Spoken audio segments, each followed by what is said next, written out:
বান্দা যখন নিজের কপাল সিজদায় লুটাইয়া দেয়, আমার রব তখন কুদরতের পা বান্দার কপালের নিচে ঢুকাইয়া দেয়। মায়ার নবী সিজদায় পড়ে কাঁদেন। আম্মা জান আয়েশা বলেন, আমি পর্যন্ত বেকারার হয়ে গেলাম, মনে হয় নবীর এই নামাজগুলি জীবনের শেষ, নবীর জীবনের শেষ নামাজ। নবীর সিজদার কান্না হঠাৎ করে শুনি পেছন থেকে বেলালের আওয়াজ। বেলাল ডাক দিয়ে কয়, ইয়া রাসূলুল্লাহ, আমি ফজরের আযান দেওয়ার জন্য চলে আসছি। কোন দিন আমার আজরাইল আসিয়া ডাক দেয়, রে যুবক, বেয়াদবি ক্ষমা চাই। ওরে আজান শুনিয়া মসজিদের দিকে দৌড়াও। ওরে মা বাবা থাকলে দোয়া নিও, মায়ের কষ্ট দিও না, বাবারে কষ্ট দিও না। ওরে মা বাবার কবরের কিনারায় যাইয়া মাঝে মাঝে চোখের পানি ছেড়ে দোয়া করিও, রব্বির হামহুমা কামা রব্বায়ানি সগীরা। মাঝে মাঝে কবরস্থানে গিয়া চোখের পানি ছাড়িও। বাচ্চা মায়ের গর্ভে জিন্দা খানা দেন আমার আল্লাহ, বলো ওই মায়ের গর্ভের বাচ্চা কেমনে খায়? খাওয়ার পরে পেট ভরে আবার বাথরুম কেমনে করে? কোথায় তার টয়লেট আছে? এই প্রশ্নের যেদিন জবাব যেদিন দিবি, ওই দিন আমি জবাব দিব, নবীরা কবরে কেমনে খায়। ওই জবাব ওদিন দিব যেদিন এই জবাব দিবা। আসলে সব ঝামেলা আল্লাহর ভয় নাই। কি নাই? আল্লাহর ভয় নাই। আল্লাহ হেদায়েতের দৌলত আমাদের সকলকে দান করেন। ভাইরা আমার, রহমতের নবী বাইতুল মাকদিসে গেলেন, জিবরাইল আমিন সেখানে নামাইলেন। নামানোর পরে বোরাকটা খুঁটির সাথে বাঁধলেন। জিবরাইল দাঁড়াইয়া আজান দেওয়া শুরু করলেন। সব নবী রাসূল সেখানে হাজির। এখান থেকে আরেক মাসআলা, জিবরাইল কেন বোরাক বানলেন? পালায়া যাবে নাকি? বলে না তো। কেন? উম্মতের মাসআলা নাও, নিজের মাল নিজে হেফাজত করো, সুন্নত। নিজের মাইয়া পোলা নিজে হেফাজত করো, নিজের স্ত্রী নিজে হেফাজত করো। কি? নিজের মাল নিজে হেফাজত করো। দরজা লাগায় বলো তাওয়াক্কালতু আলাল্লাহ। দরজা খুইলা ভরসা করলে হবে না। বিয়ে করার আগে যৌতুক কি কি চায়? কয় যৌতুক হলো বিদেশ যাওয়ার ভিসা দাও। তুই কি একা যাবি? কয় একা। তো বউ পাহারা দিবে কে? বলে ছোট ভাই। কি নাউজুবিল্লাহ, দুন্নরে আকাম করে নাউজুবিল্লাহ। আল্লাহ হেদায়েত দান করুন। আমি মাঝে মাঝে বলি, পীর সাহেবের মুরিদ আর তাবলীগের চিল্লাওয়ালা আর মক্কার হাজী, তোমার ইমানের পাওয়ার কত? মাইয়া ফলার বিয়ার সময় টের পাওয়া যায়। পাঁচতলা বিল্ডিং এর ছাদ, রাত্র 12টায় ধুম ধুম আওয়াজ, পুরা এলাকা কাঁপে। কি ও ইমাম সাহেব ঘুমাইতে পারে না, বের হয়ে কয় হাজী সাহেব। আওয়াজ হয় কি? এর কয় দাওয়াত পান নাই। কি ও? কয় আমার মাইয়ার বিয়ার গায়ে হলুদ চলে ছাদের উপরে। গায়ে হলুদ হারাম, হারাম, হারাম, কবিরা গুনাহ। বলার দায়িত্ব আমার, মানবেন কিনা সে দায়িত্ব আপনার। যৌতুক হারাম, গায়ে হলুদ হারাম। এইরকম আকাম কইরা বিয়ে হইলে এর গর্বে আনোয়ার শাহ আসবে? আল্লাহ হেদায়েত, কালা জাহাঙ্গীর আইব। আল্লাহ হেদায়েত দান করুন। ভাইরা আমার,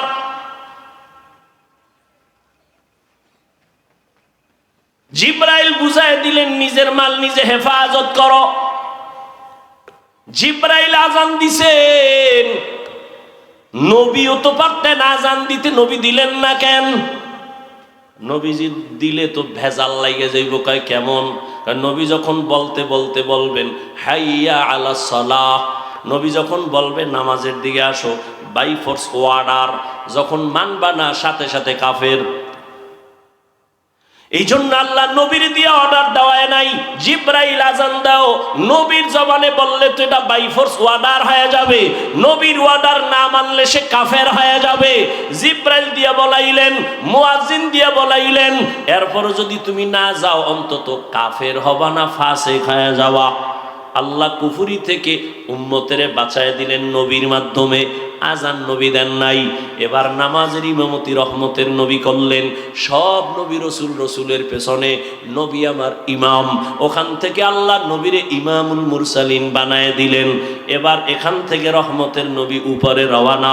রহমতের নবী বোরাকে উঠলেন, এক টানে 500 বছরের পথ পেরিয়ে প্রথম আসমানে গিয়া দেখে আসমানের মধ্যে 2টা দরওয়াজা লাগানো, জমরাত ইয়াকুত পাথরের দরওয়াজা, দোনোটা দরওয়াজায় তালা লাগানো, নূরের তৈরি তালা, ভেতরে দারোয়ান। জিব্রাইল কয় দরজা খোল, ভেতরের দারোয়ান কয় মান আনতা, কে তুমি? বলে আনা জিব্রাইল, আমি জিব্রাইল। অমাম্মা, তোমার সাথে কে? বলে হুয়া মুহাম্মদ সাল্লাল্লাহু আলাইহি। জিব্রাইল তুমি আসছো নবীরে নিয়া, অর্ডার আনছো নি? হ্যাঁ অর্ডার আছে। কয় তালা খুইলা দাও। আমি তো ভিতরে, তালা তো বাইরে। এবার কেমনে খুলবো? বলে তালার চাবি হলো ইসমে আজম বিসমিল্লাহ। রহমতের নবী বলেন, আমি বিসমিল্লাহ বলে তালায় স্পর্শ করলাম, দোনো দরজার তালা খুলে গেল। আসমানের ভেতরে ঢুকলাম। এক একটা আসমানের মোটা, যেমন বাহির থেকে প্যান্ডেল, এইটা কত? বাহির থেকে প্যান্ডেল একরকম, ভিতরে প্যান্ডেল আছে 10,000 মানুষ বসতে পারে। আসমানটা আমরা বাহির থেকে, এখান থেকে উপরের খালি জায়গা 500 বছর, ভেতরের জায়গা 500 বছর। নবী বলেন আমি সব ঘুরে ঘুরে ঘুরে ঘুরে দেখলাম। এরপরে আবার উপরে গেলাম, যাইতে যাইতে যাইতে যাইতে 7টা আসমান পার হয়ে উপরে গেলাম। 7 আসমানে প্রত্যেকটায় 2টা করে দরজা। কেন দরজাগুলো? রহমতের নবী বলেন, এক দরজা দিয়া বান্দার আমল আরশে আজিমে যায়, আর একটা দরজা দিয়া আল্লাহ বরকতের রিজিক পাঠায়। এই জন্য আল্লাহর প্রিয় মুমিন বান্দা যদি মরে যায়, আসমান কান্না করে। নবী বলেন আমি উঠতে উঠতে একেবারে 7ম আসমান পেরিয়ে উপরে গিয়া দেখি নূরের একটা কাবা, বাইতুল মামুর। 70,000 ফেরেশতারা তওয়াফ করে। একবার যারা চান্স পায় জীবনে আর তারা পাবে না। রহমতের নবী বলেন বাইতুল মামুর থেকে আমি সিদরাতুল মুনতাহায় গেলাম। সেখানে গিয়া জিব্রাইল, এখানে বিশাল একটা বড়ই গাছ। বড়ইগুলো কত বড়? তেলের ড্রামের মতো এক একটা বড়ই। আর বড়ই গাছের পাতা হলো হাতির কানের মতো বড় বড়। ওখান থেকে আবার আমার সফর শুরু হলো আর উপরে। এটা কেমনে সম্ভব?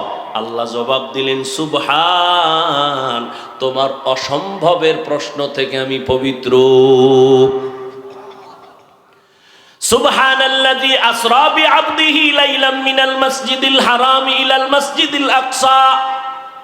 পবিত্র সত্তা যিনি ভ্রমণ করালেন বিআবদিহি, তার প্রিয় বান্দাকে।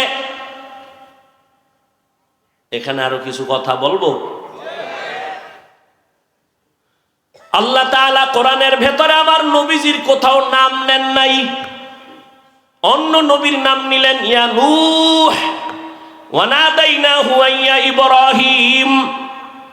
মূসা নবীর নাম নিলেন ওয়া মা তিলকা বিয়ামিনিকা ইয়া মূসা।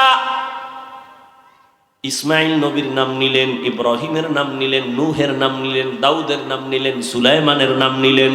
কিন্তু আমার নবীর নাম আল্লাহ কোরআনে কোথাও নাম ধরে ডাকেন নাই, বরং নবীর এমন এমন দামি উপাধি ধরে ডাকছেন যেগুলো বুঝার জন্য ব্যাখ্যা ছাড়া বুঝে আসে না। এত দামি দামি শব্দ নবীর বেলায় ব্যবহার করছেন উপাধি। ইয়া আইয়ুহাল মুজাম্মিল, ইয়া আইয়ুহাল মুদ্দাসসির, ইয়াসিন, তাহা, হামিম। নবীকে উপাধি দিলেন রহমাতুল লিল আলামিন। নবীর উপাধি ধরলেন খাতামুন নবিয়্যিন। নবীর উপাধি দিলেন সিরাজাম মুনিরা, বাশীরা ওয়া নাযীরা। নবীরে যদিও নাম ধরে ডাকেন নাই, কিন্তু সৃষ্টির শ্রেষ্ঠ অলংকার যুক্ত শব্দ দিয়া আমার রাসূলকে সম্বোধন করলেন। কিন্তু আশ্চর্য, যেই একটা অলৌকিক মেরাজের ঘটনা আজও ১৫০০ বছর পরে বেঈমান আর নাস্তিকরা মানতে পারে না, সেই অলৌকিক আমার নবীর ঘটনার ক্ষেত্রে আমার নবীকে আল্লাহ রসুলুহু বলে ডাকলেন না, নবীহি বলে ডাকলেন না, রহমতুল্লিল আলামিনও বললেন না, খাতামুন নবিয়্যিনও বললেন না। আল্লাহ তাআলা মেরাজের ঘটনার ক্ষেত্রে নবীকে সম্বোধন করলেন বান্দা। আমরাও বান্দা, হিন্দুরাও বান্দা, ইহুদিরাও বান্দা, খ্রিস্টানেরাও আল্লাহর বান্দা, নবীও বান্দা। একটা নরমাল শব্দ মেরাজের বেলায় নবী আল্লাহ বললেন কেন, বান্দা বললেন কেন? এর জবাব 4টা। আল্লাহ নবীর এখানে বান্দা কেন বললেন? এত দুর্বল শব্দ। হিন্দুরাও আল্লাহর বান্দা, ইহুদিরাও আল্লাহর বান্দা, খ্রিস্টানও আল্লাহর বান্দা, আমরাও আল্লাহর বান্দা। নবীরেও বললেন বান্দা। বান্দা বলার 4 কারণের প্রথম কারণ, নবীজি নিজেরে বান্দা বলতে বড় আনন্দিত হন। নবী নিজেরে বান্দা বললে খুব খুশি। এই জন্য মেরাজে যখন গেছে না, যাইতে যাইতে যাইতে যাইতে আরশে আজিমে ঢুকছেন, নবী জুতা খুলবেন, আওয়াজ আসলো নবী জুতা খুইলেন না। আপনার জুতার ধুলি আরশে আজিম নেওয়ার জন্য পাগল হয়ে আছে। আল্লাহর কাছে গিয়ে বসছেন কাছাকাছি। ফাআওহা ইলা আবদিহি মা আওহা। নবী কি নিয়ে আসছেন? 3 জিনিস নিয়ে আইছে। আত্তাহিয়াতু লিল্লাহ ওয়াসসালাওয়াত ওয়াত-তাইয়্যিবাত। আল্লাহকে আমিও 3টা দিতে চাই। আসসালামু আলাইকা আইয়ুহান নাবিয়্যু ওয়া রাহমাতুল্লাহ ওয়া বারাকাতুহু। নবীকে আমি একা নিব না। আসসালামু আলাইনা ওয়া আলা ইবাদিল্লাহিস সালিহিন। এবার আল্লাহ কয় ফেরেশতারা, টের পাইছো কিছু? কহ কথা, সাক্ষী দাও। ফেরেশতারা সাক্ষী দিলেন, আশহাদু আল্লা ইলাহা ইল্লাল্লাহ। এর দুর্বল কেন? আমার নবীর রিসালাতের সাক্ষীও দিয়া দাও। এইবার ফেরেশতারা কয় ওয়া আশহাদু আন্না মুহাম্মাদান। কি কবি? ফেরেশতারা বলো মুহাম্মাদানের পরে কি বলবো? ওয়া রাসূলুহু। কয় না না, বল আবদুহু ওয়া রাসূলুহু। আবদুহু আগে কেন? কয় আবদুহু আমার নবীর দেওয়া, রাসূলুহু আমি আল্লাহর দেওয়া। আমার পরে নাও, আমার বন্ধুর ডাকে আনো। আমার বন্ধু নিজেরে বান্দা বললে খুশি, অতএব বন্ধুর ডাকে নিয়াও আবদুহু, তারপরে বলো রাসূলুহু। আগে বলো আমার বান্দা, তারপরে বলো আমার রসুল। অথচ নবীর সম্মান কিন্তু রাসূলুহু শব্দ দিয়া, আবদুহু দিয়া না। কিন্তু আল্লাহ আগে আনলেন আবদুহু, তারপরে বলাইলেন রাসূলুহু। কেন? বলে আবদুহু আমার বন্ধুর দেওয়া, রাসূলুহু আমার দেওয়া। আমি আমার বন্ধুর আশিক, আমার বন্ধুর শব্দ আগে দিয়া দাও। কিয়ামতের ময়দান যেদিন কায়েম হয়ে যাবে, মানুষগুলো বেকারার হয়ে যাবে, সেদিনও আল্লাহ তাআলা তার মোহাব্বতের বান্দাদেরকে আগে সম্বোধন করবেন। ইয়া আইয়াতুহান নাফসুল মুতমাইন্না ইরজিই ইলা রাব্বিকি রাদিয়াতাম মারদিয়াহ ফাদখুলি ফি ইবাদি ওয়াদখুলি জান্নাতি।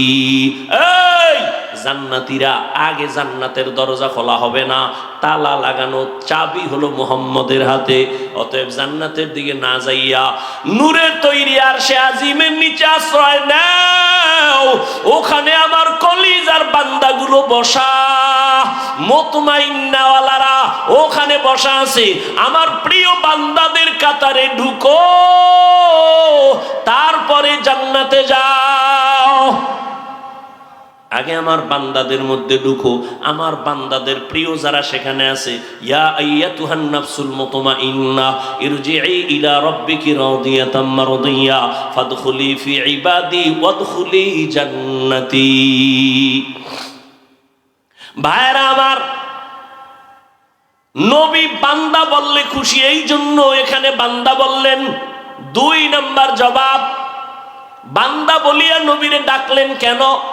কয় আল্লাহর সাথে বান্দার একটা সম্পর্ক আছে, ছাত্রর সাথে উস্তাদের সম্পর্ক, মা বাবার সাথে সন্তানের সম্পর্ক, স্বামীর সাথে স্ত্রীর সম্পর্ক। আল্লাহর সাথে বান্দার সম্পর্ক অনেক লাইন, কিন্তু একটা মূল সম্পর্ক কি? বলে আমাদের সম্পর্ক, আল্লাহ আমাদের মাবুদ, আমরা তার আবুদ। মাঝখানে সম্পর্কের সূত্র হলো ইবাদত। ইবাদত আমার আল্লাহর দেওয়া, এটাই আমাদের সম্পর্ক গাঢ় বানায় ইবাদতের দ্বারা। এজন্যই তো যারা ইবাদত করে তারা বান্দা বা আবুদ বা আবেদ। যার ইবাদত করে তিনি মাবুদ, আব্দ আবেদ যাইতেছে মাবুদের কাছে। এই জন্য এখানে বান্দা শব্দ বললেন। আর সারা দুনিয়ার মধ্যে আল্লাহর যত ইবাদত করনেওয়ালা আছে, শ্রেষ্ঠ ইবাদত করনেওয়ালা আপনার আমার নবী রহমাতুল লিল আলামিন। কেমন মায়ার নবী, কেমন ইবাদত করনেওয়ালা। আম্মা জান আয়েশা রাদিয়াল্লাহু তাআলা আনহাকে সাহাবায়ে কেরাম একদিন প্রশ্ন করলেন, আম্মা জান নবীজির আশ্চর্য দুই একটা ঘটনা আমাকে শুনান তো। আম্মাজান পাল্টা প্রশ্ন করলেন, নবীজির কোনটা আছে যেটা আশ্চর্য না? রহমতের নবীর এমন কি ঘটনা আছে যেটা আশ্চর্য না? সবই তো আশ্চর্য। তবে শোনো, একটা ঘটনা মাত্র শুনাই, বলবো? আল্লাহ কবুল করেন। আম্মা জান আয়েশা রাদিয়াল্লাহু তাআলা আনহা বলেন, ও পর্দার আড়ালের আম্মা জানেরা, আম্মা জান আয়েশা রাদিয়াল্লাহু আনহা বলেন, আমি একদিন এশার নামাজ পড়ে হুজরায় বসা, এশার নামাজের পরে রহমতের নবী আসলেন। রহমতের নবী আসা মাত্র আমার ঘর আলো হয়ে গেল। নবীরে দেখি মুস্কি হাসতেছেন, আর আমারে কয়, ও হুমায়রা। ইয়া রাসূলুল্লাহ লাব্বাইক, আজকের রাত্রটা আমার একটু ছুটি দিবেননি? আজকের রাত আমাকে একটু ছুটি দিবেননি? কে কয়?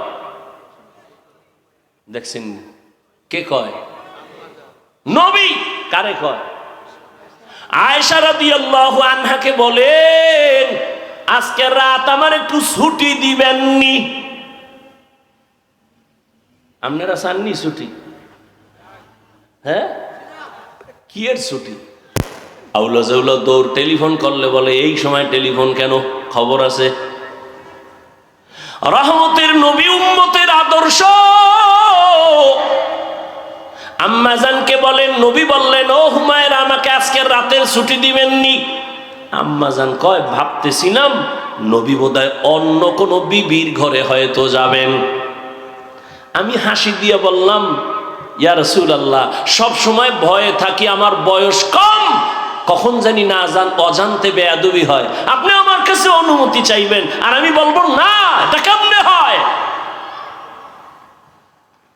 আমি মনে মনে ভাবলাম নবী বোধহয় অন্য বিবির ঘরে যাবেন। কিন্তু রাতের গভীর, আমি আয়েশা ঘুমের বাহানা করে শুয়ে পড়লাম, নবী বোধহয় অন্যের ঘরে যাবেন। হঠাৎ করে আমি খেয়াল করে দেখলাম, আমি ঘুমের বাহানাই আসি, নবীজিরে দেখতেছি আমার হুজুরার পাশে রহমতের নবী নামাজে দাঁড়ায় গেলেন। মায়ার নবী কারো ঘরে আর গেলেন না, রহমতের নবী নামাজে দাঁড়াইলেন। নামাজে দাঁড়াইয়া একা একা গোপনে কি যেন পড়েন, সূরা কেরাত শুরু করলেন, আলহামদু পড়তেছেন। আমি আয়েশা কান লাগায় শুনতেছি, নবী অঝোর দাঁড়ায় কাঁদতেছেন। কান্না করতে করতে নবীজির দাড়ি মুবারক বেয়ে বেয়ে চোখের পানিগুলো পড়তেছে, নবীর কান্না। আলহামদু সূরাটা শেষ, এরপরে নবী সূরা বাকারা শুরু করলেন।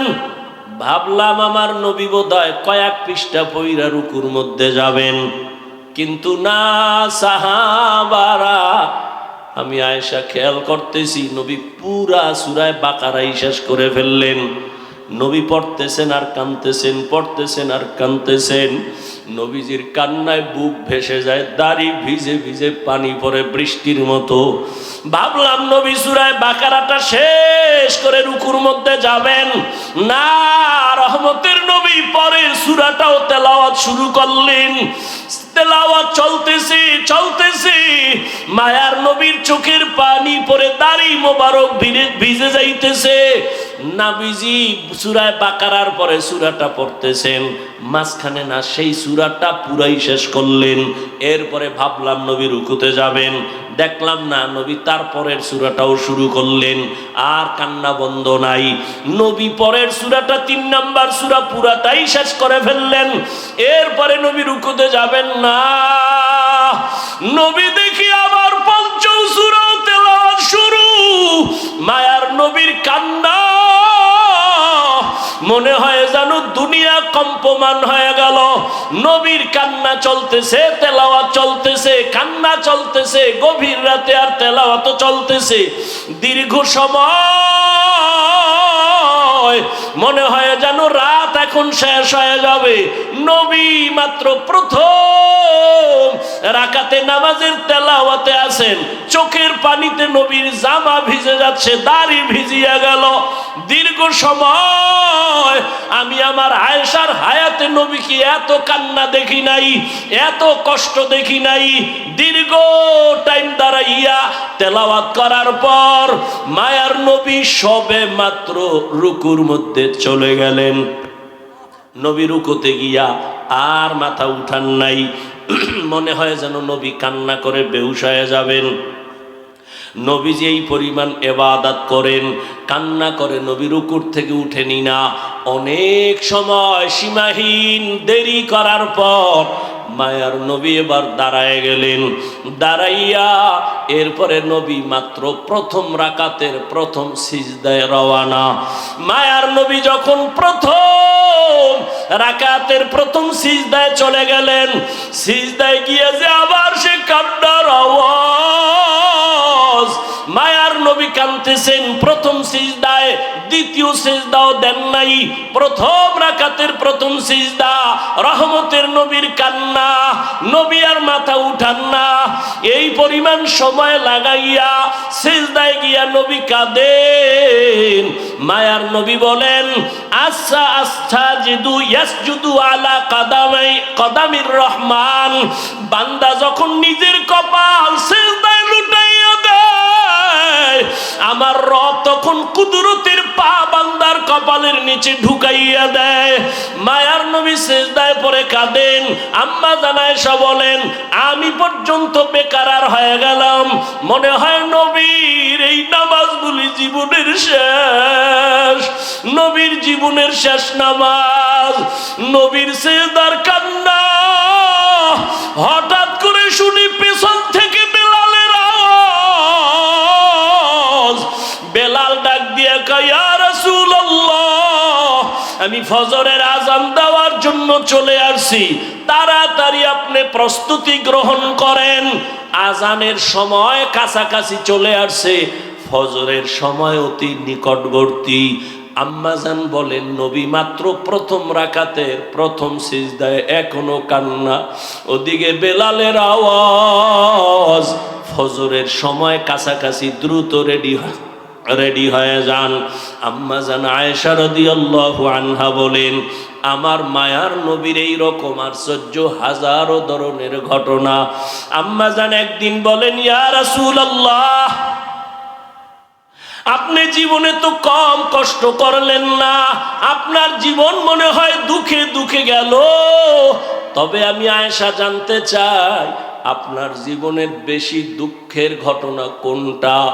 বলা মাত্র নবী হাউ মাউ করে কান্না শুরু করলেন আর বলেন, ও আয়েশা, তায়েফের ময়দানের ঘটনা আমার বড় হৃদয় বিদারক, আমি সহ্য করতে পারি না। তায়েফের ময়দানে আমি গেলাম, এদিকে আমার বাবাও নাই, মাও নাই, আমি বড় ইয়তীম। সন্তান বিপদে পড়লে বাবারে টেলিফোন করে, বাবা কই আছো, আসো আমার উপরে বিপদ চলে। মা থাকলে টেলিফোন করে বলে, মা একটু দোয়া করিও। মায়ার নবী বলেন, আমি বাবা বলিয়া জীবনে ডাক দিতে পারি নাই। 6 বছরে মা হারা আমি মুহাম্মদ, 8 বছরে আমার দাদাকেও আমি হারায় ফেললাম। আমার এত কষ্ট, আমার জীবনটা কষ্টে কাটিয়ে গেল। আমাকে 1 দিন না 2 দিন না 3 বছর পর্যন্ত শিয়াবে আবু তালিবে আমাকে গৃহবন্দী করে রাখলো। চতুর্দিকের পাহাড় মাঝখানে আমাদের আটকাইলো, পানি দেয় না, খানা দেয় না। আমি রহমতের নবী গাছের পাতাগুলো ছিঁড়ি ছিঁড়ি চাবাইয়া চাবাইয়া খাইয়া আমার পেটের ক্ষুধা নিবারণ করছি। আমি এত কষ্টের মাঝে গেলাম তায়েফের ময়দানে দাওয়াত দেওয়ার জন্য। ওই তায়েফের পাগল কাফেরেরা ওদের বাচ্চাগুলোকে আমার পেছনে লেলিয়ে দিল। বাচ্চাগুলো পাথর হাতে নিয়ে বৃষ্টির মতো মারতে যখন শুরু করলো, একদিকে গালি দেয় আর অন্যদিকে পাথরের আঘাত। পাথর পরে পরে আমার শরীর রক্তে রঞ্জিত, রক্ত পরে আমার জুতা পর্যন্ত আটকায় গেল। আমার আল্লাহ পর্যন্ত বেজার হইয়া জিবরাইলকে পাঠায় বলে, যাও তায়েফের জমিন উল্টাইয়া সব ধ্বংস করে দাও। আমাকে এই পরিমাণ পাথর মেরে মেরে ওরা তাড়ায় দিল। একটা ব্যক্তি ছাড়া কেউ আর কালেমা পড়ল না। আমি মাকেও পাইলাম না, বাবাকেও পেলাম না। এই পরিমাণ কষ্ট আমার, রক্ত মাখা অবস্থায় আমি হাঁটতে হাঁটতে মক্কার দিকে রওয়ানা। এই তায়েফের কাফের বেঈমান এই পরিমাণ আমার উপর অত্যাচার করলো, কি পরিমাণ উপহাসার ঠাট্টা গালাগালি করলো। আমি আল্লাহর কাছে একবারও বরদোয়া করি নাই, তবে তায়েফের ঘটনা আমাকে বারবার কষ্ট দেয়, কাঁদায়। এরে নবীর উম্মতের দল, ওই নবী মেরাজ থেকে নামাজ নিয়ে আসলেন। আজকে মুসলমান দাবি করি, বান্দা দাবি করি। বান্দার জন্য মূল কাজ হলো ইবাদত। ইবাদত যারা করবে তারা আসল বান্দা, যার ইবাদত করবে তিনি হলেন আমার আসল মাবুদ। এরে বান্দা দাবি করি, এখনো ইবাদতের লাইনে দুর্বল। ও কলিজার যুবক বাবারা, বৃদ্ধ বাবাজিরা, পর্দার আড়ালের মা বোনেরা, আজকে আল্লাহ সন্তান দান করেছেন, একটা আদর্শ সন্তান দুনিয়াতে রেখে যাইতে পারলেন না। কি নিয়ে আল্লাহর আদালতে হাজির হবেন? এখনো সময় আছে, তওবা করেন। ও যুবক, স্কুলে পড়ো, কলেজে পড়ো, চাকরি করো, ব্যবসা করো, তোমার মতো কত যুবক দাড়িওয়ালা নামাজির অভাব নাই। স্কুলে পড়িয়াও নামাজ বাদ দেয় না, চাকরি করে নামাজ ছাড়ে না, ব্যবসা করে নামাজ ছাড়ে না। বলো বাবা, তুমি কেন নামাজ পড়তে পারো না? জীবনে আর কতদিন এভাবে গুনাহ করবা? আজরাইল ধাক্কা দিলে আর থাকতে পারবা না। এরে পর্দার আড়ালের আম্মা জানেরা, বোনেরা, আপনার মতো কত মা এখনো আছে, পর্দা করে, স্বামীর মাল হেফাজত করে, মোবাইলে সময় নষ্ট করে না, আল্লাহর মোহাব্বত নিয়ে স্বামীর মাল হেফাজত করে। আপনি কেন পারবেন না? একটা আদর্শ সন্তানের মা হইয়া কবরে যান। আপনার সন্তানের ব্যবহারে যেন কোনোদিন কোনো মুরব্বী কষ্ট না পায়, আপনার সন্তানের আচরণে কোনোদিন যেন মা বাবা আলেম ওলামারা কষ্ট না পায়। আপনার সন্তান ডাক্তার হবে, তবে বেয়াদবি যেন না করে। আপনার সন্তানকে ইঞ্জিনিয়ার বানাবেন, কোনোদিন যেন খারাপ আচরণ না করে। মানুষ তখন দোয়া করবে। ও পর্দার আড়ালের আম্মা জানেরা, ও বৃদ্ধ বাবাজিরা, আল্লাহ পাক সন্তান অনেকের দেয় না, কত কান্না কাঁদে। আর আল্লাহ আপনাদের সন্তান দান করেছেন, একটা সন্তান যে কোরআন তেলাওয়াত করে দোয়া করবে, এমন সন্তান তৈরি করতে কি পারলেন না? দুনিয়াতে যত ভালো সন্তান আছে, মা বাবার দোয়া, মায়ের অবদানের কারণে। মদিনাতুল মুনাওয়ারা থেকে ভারতের জমিনে আসছেন এক আল্লাহর বান্দা, কালেমার দাওয়াত নিয়া। নাম আপনারা সবাই জানেন, খাজা মুঈনুদ্দিন চিশতি আজমিরি রহমাতুল্লাহ আলাইহি। ভারতের জমিনে আসিয়া ভারতবর্ষে দাওয়াত দিলেন। দাওয়াত দিয়া দিয়া লক্ষ লক্ষ বিধর্মী কালেমা পড়লো। খাজা মঈনুদ্দিন বড় আনন্দিত। একদিন মায়ের সামনে খুব আনন্দ করে, মা ডেকে বলে, খাজা মঈনুদ্দিন এত আনন্দ কেন করো? বলে, মা আল্লাহর শুকর, ভারতের ভেতরে লক্ষ লক্ষ বিধর্মী, আমি মঈনুদ্দিনের হাতে কালেমাওয়ালা মুসলমান হয়ে গেল। মা ডাক দিয়া কয়, বাবা মঈনুদ্দিন, এগুলো তোমার অবদান না, সব হলো আমি মায়ের অবদান। খাজা মঈনুদ্দিন চিশতি বলে, আম্মা জান আপনার অবদানটা কি? মা চোখের পানি ছেড়ে কাঁদে আর কয়, বাবা তুই যেদিন আমার গর্ভে আসছো, আমি আল্লাহর কসম করে বলি একটা রাত ঘুমাই নাই। আমি সিজদায় পড়ে রাতের গভীরে মাওলার কাছে কান্না করে দোয়া করেছি আর বলছি, ও দয়ার মালিক, আমার গর্বের সন্তানটাকে তুমি তোমার ওলি বানাইয়া পাঠাইয়া দিও। এক রাতও কান্না বন্ধ করি নাই। ও বাবা মঈনুদ্দিন, দুনিয়াতে আসার পর আমি মা তোরে যতদিন বুকের দুধ পান করাইছি, আল্লাহর কসম একটা ফোঁটা দুধও আমি তোর মুখে বিনা অজুতে দেই নাই। আমি অজু সহকারে তোর মুখে দুধ দিয়েছি। বাবা আমার অবদান আর চোখের পানি না থাকলে তুমি কামিয়াব হতে পারতা না। ও আমার আদর্শ নগরের যুবক বাবারা, পায়ে হাত রেখে বলছি রে বাবা, ওই মা বাবা যারা এখনো বেঁচে আছে দোয়া দাও। আল্লাহর কসম, ওই মা বাবার চোখের পানি আর দোয়া ছাড়া আমি হাফিজুর রহমান এই চেয়ারে বসতে পারি নাই। ওই মা বাবার চোখের পানি আর দোয়া ছাড়া তুমি টাকার মালিক, বাড়ি গাড়ির মালিক হতে পারো নাই। ওরে এখনো যার মা বেঁচে আছে দোয়া নিও। ওরে মোনাজাতের পরে অনেকে বাসায় চলিয়া যাবা, অনেকে গিয়া মা বাবারে ডাকবে, দরজা খুলবে। আর একদল এখানে কিছু আল্লাহর বান্দা আছে বড় ইয়তীম, আর জীবনে মা বলে ডাক দিতে পারবে না, আর জীবনে বাবা বলে ডাক দিতে পারবে না। সবাই যখন মা কইয়া ডাক দেয়, ওই যার মা নাই তার কলিজাটা ছিঁড়িয়া যায়। ওরে সন্তান যখন বাবা বলিয়া ডাক দেয়, যার বাবা নাই ওর কলিজাটা ছিঁড়িয়া যায়। ওরে একদিন ঈদের নামাজ পড়ি একটা যুবক কবরের কিনারায় দাঁড়ায় দাঁড়ায় কান্না করে। ও যুবক, ঈদের আনন্দ বাদ দিয়া কাঁদো কেন? বলে, গত ঈদে আমার মা আমার মাথায় হাত বুলায় দোয়া করেছে, আমার বাবারে পাশে নিয়ে নামাজ আদায় করেছিলাম।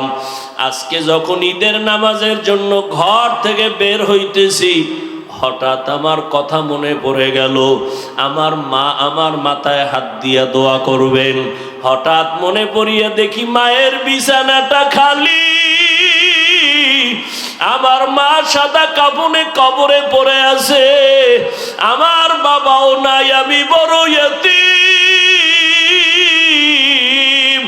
ও মা হারা বাবা হারা, অনেকের মা বাবা ছিল বড় গরিব,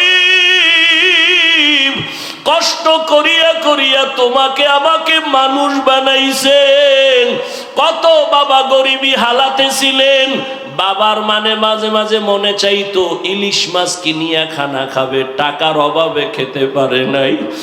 মায়ের মাঝে মাঝে মনে চাইতো আঙ্গুর বেদানা খাবে, টাকা নাই, খেতেও পারে নাই। আজকে তুমি সন্তান, তোমার ঘরে কত মাছ কত ফল, কি লাভ হবে? ওই মা বাবারে আর পাইবা না, আর জীবনে ফল খাওয়াইতেও পারবা না।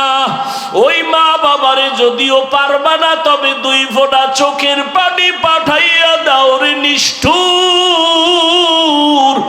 গুনাহের কারণে দিলটা পাথর, চোখে পানি নাই, দুই ফোঁটা চোখের পানি পাঠাইয়া দাও। যদি কান্না না আসে, ডানে বামে দেখো কার চোখে পানি। ওরে কান্নাওয়ালার থেকে দোয়া চাও, কান্নাওয়ালার দোয়া খালি ফেরত যাবে না।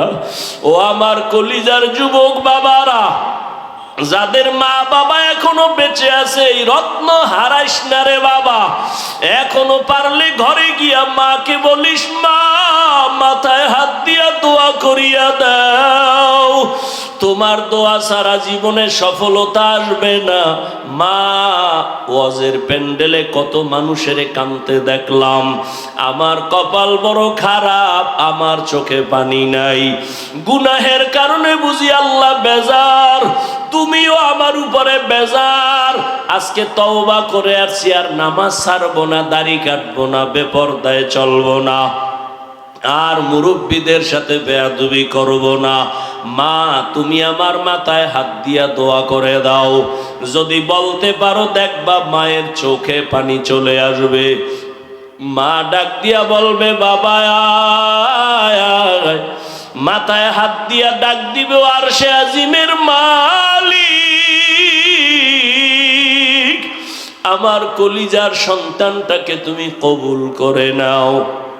ওই মা বাবার দোয়া নিতে ভুল করিও না।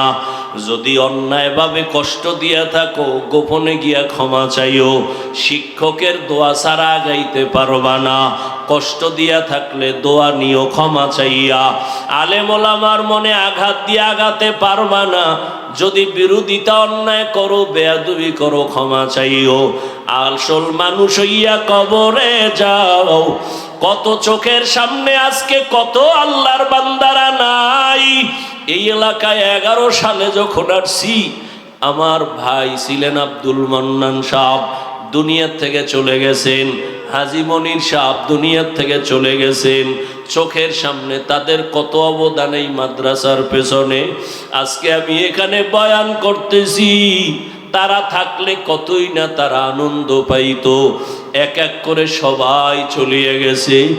আগামী বছর বয়ান চলবে, হয়তো আজকে যারা আছি অনেকে আবার বিয়োগ হয়ে যাবে। কোন দিন আমার আজরাইল আসিয়া ডাক দেয়, রে যুবক, বেয়াদবি ক্ষমা চাই। ওরে আজান শুনিয়া মসজিদের দিকে দৌড়াও। ওরে মা বাবা থাকলে দোয়া নিও, মায়ের কষ্ট দিও না, বাবারে কষ্ট দিও না। ওরে মা বাবার কবরের কিনারায় যাইয়া মাঝে মাঝে চোখের পানি ছেড়ে দোয়া করিও, রব্বির হামহুমা কামা রব্বায়ানি সগীরা। মাঝে মাঝে কবরস্থানে গিয়া চোখের পানি ছাড়িও। ওরে আল্লাহর বান্দারা, তওবার নিয়ত করো, নামাজ যেন ছুটিয়া না যায়। জবানের কথায় যেন কেউ কষ্ট পাইয়া বরদোয়া না দেয়। আল্লাহ সবাইকে কবুল করে নেন। তওবাওয়ালা জিন্দেগি আমাদের দান করেন। আলহামদুলিল্লাহি রাব্বিল আলামিন। والصلاة والسلام على سيد الأنبياء والمرسلين وعلى آله وأصحابه أجمعين يا أرحم الراحمين يا أرحم الراحمين يا أرحم الراحمين رب ارحمهما كما ربياني صغيرا اللهم إنك عفو كريم تحب العفو فاعف عنا اللهم إنا نسألك رضاك والجنة ونعوذ بك من سخطك والنار اللهم اجعلني من المستجابين للدعوات اللهم إني أعوذ بك من زوال نعمتك اللهم اكفناهم بما شئت اللهم إنا نجعلك في نحورهم ونعوذ بك من شرورهم يا الله গভীর রাত আমরা গুনার বোঝা নিয়ে আপনার দরওয়াজায় হাজির। গাছের পাখিরাও ঘুমায়, নদীর মাছগুলো ঘুমায়, ঘরের মানুষ সবাই ঘুমায়, কিন্তু আপনার এই ময়দানের বান্দারা ঘুমায় না। ঘুমের বিছানাটা সারিয়া কেন আসছে তো আপনি ভালোই জানেন। দোকানওয়ালারা এখানে আসছে কেন আপনি জানেন। আয় আল্লাহ, টাকা চায় না, বাড়ি চায় না, জাহান্নাম থেকে মুক্তি চাই রে আল্লাহ। দুনিয়াতে যেদিন আসছিলাম কত পবিত্র, মা বাবা কত আনন্দ, আজকে সেই জীবন গুনার কারণে নষ্ট করে ফেলেছি। গুনার কারণে মনে হয় আমার হাত না পাক, আমার চোখ না পাক, আমার জিহ্বা না পাক, আমার অন্তর না পাক। এই ময়দানে মনে হয় আমার মতো গুনাহগার কেউ নাই। আয় আল্লাহ, আমার গুনার কারণে বুঝি আমার সন্তানেরা কষ্ট পায়, আমার গুনার কারণে বুঝি আমার মা বাবা কষ্ট পায়, আমার গুনার কারণে বুঝি আমার ঘরে বুঝি অশান্তি, আমার গুনার কারণে বুঝি সমাজে অশান্তি। আর গুনাহ করব না রে আল্লাহ। গুনার কারণে দিলটা পাথর, চোখে পানি নাই। কান্নাওয়ালা চক্ষু দান করেন আল্লাহ, কান্নাওয়ালা চক্ষু দান করেন আল্লাহ, কান্নাওয়ালা চক্ষু দান করেন আল্লাহ। জাহান্নামের আগুন চোখের পানি ছাড়া ঠান্ডা হবে না। আয় আল্লাহ, ময়দানে কারো হাত খালি ফিরাইয়া দিয়েন না। ওলামায়ে কেরাম, মুরব্বী, হাজী সাহেব, ব্যবসায়ী, চাকরিজীবী, আয় আল্লাহ, আমার কলিজার যুবক, কত ছাত্র ভাই পর্দার আড়ালে, কত মা বোনেরা হাত তুলেছেন, কাউকে খালি ফিরাইয়া দিয়েন না।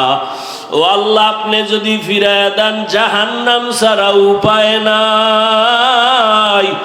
দুনিয়াতে সূর্যের গরম সইতে পারি না, মশার কামড় সইতে পারি না রে আল্লাহ, একটা বেতের বাড়ি সইতে পারি না। গুনাহ নিয়ে কবরে গেলে জাহান্নামের আগুনের গরম, সাপ বিচ্ছুর আঘাত, দুই পার্শ্বের মাটির চাপ কেমনে সহ্য করব। তওবা করেছি, আর গুনাহ করব না রে আল্লাহ। মেহেরবানি করে দয়ার নজরে আমাদের জীবনের সবার গুনাহগুলো মাফ করে দেন আল্লাহ। আয় আল্লাহ, মাহফিল কবুল করে নেন, আয়োজনকারী সহযোগিতাকারীদের কবুল করে নেন। আর ডাক দিতেও পারবে না। ও আল্লাহ, এতিমদের দিকে তাকাইয়াও কি মায়া হবে না? আয় আল্লাহ, এতিমদের মোনাজাত গুলো কবুল করে নেন, ইয়েতিমদের আমিন কবুল করে নেন। সবার কবর জান্নাত বানায় দেন আল্লাহ, কবরকে জান্নাত বানায় দেন আল্লাহ। যারা বেঁচে আছেন হায়াত বাড়ায় দেন আল্লাহ। আমাদের ভেতরে যারা অসুস্থ, কুদরতের দ্বারা সুস্থ করে দেন আল্লাহ। আয় আল্লাহ, এলাকায় কবরস্থানে যারা শুয়ে আছে সবাইকে মাফ করে দেন। আয় আল্লাহ, তাদের জন্য দোয়া করার কেউ নাই। এই মসজিদের খেদমত করিয়া আজকে যারা দুনিয়ায় নাই সবাইকে আপনি জান্নাত দান করেন। এখনো যারা মসজিদ